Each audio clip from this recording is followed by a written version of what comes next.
Hello everyone, welcome back to my channel.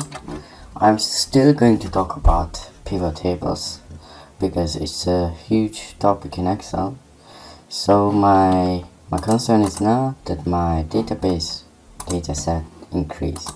So before, you remember, we had 54,000 rows, but it was middle of the year, and now it's a few months later or just 1 week later, depending on the industry. I have now additional 10,000 rows, but my pivot table still has the old range. How do I change that? Well, I go to Analyst and I say change data source, and you see it's 54,926. Then I can overwrite it here either manually or just delete the range.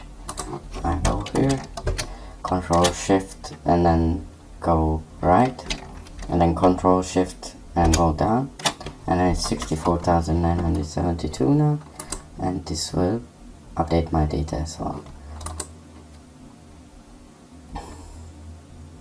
Yeah, so easy. So in Analyze, you either refresh your data, refresh all, or just the one pivot table you are at, or change data source.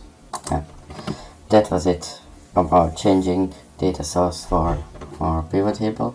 Maybe you need to know that after changing the data source, it is also automatically refreshed and all the calculations are updated. Yeah, so it's a very good tool. Thank you for your attention. See you soon. Bye.